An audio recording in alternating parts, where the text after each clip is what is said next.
qaar ka mid ah wariyaasha ka howlgala magaalada Beledweyne ee xarunta gobolka Hiiraan ayaa cambaareeyay xirigii iyo jiljilkii loo geystay wariye Iqra Cabdullaahi Raage iqraladan oo ka tirsanaa telefishinka Somali Cable isla markaana ahayd wakiil wareedkii telefishinka Somali Cable ee magaalada Jowhar wariyaasha Beledweyne ayaa ugu baaqay wasaaradda warfaafinta Hirshabeelle iyo dowladda dhexe ee Soomaaliya in wax ka qabato tacdiid kala duwan ee bahda saxaafadda deegaanada Hirshabeelle ay kula kacayaan mas'uuliyiinta maamulka Hirshabeelle ee ka arrimay qayb badan oo ka tirsan deegaanada Hirshabeelle dhanka kale wasiirka warfaafinta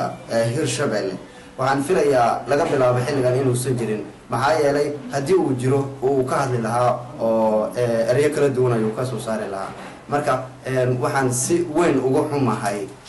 gabadha Soomaaliyeed kana mid ah wariyaasha ka howlgala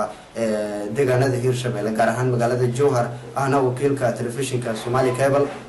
sida xun ee loola dhaqmay jirdilka loo geystay wasiirka warfaafinta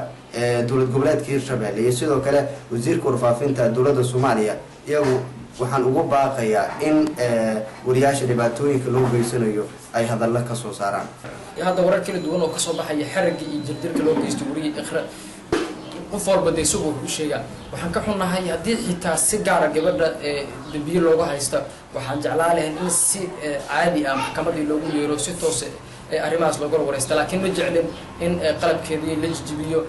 in dabcan ciidankii ayaga halkii wariyaashu ugu adeegi lahaayeen ay sameeyaan tacaddi iyo gacan ka hadal taan cambaaraynayna hadii aan wariyaasha gobolka waan ka xunahay wasaaradda dhinaca warfaafinta qaabilsan ee Hirshabeelle waxaan u sheegi lahayn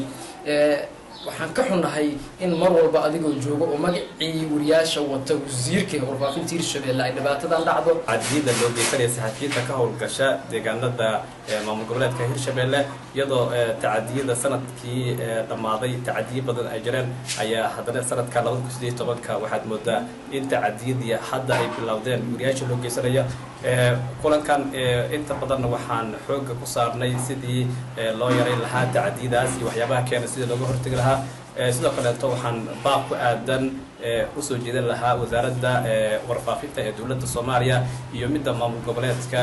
Hirshabeelle in ay wax badan u qabato wariyaasha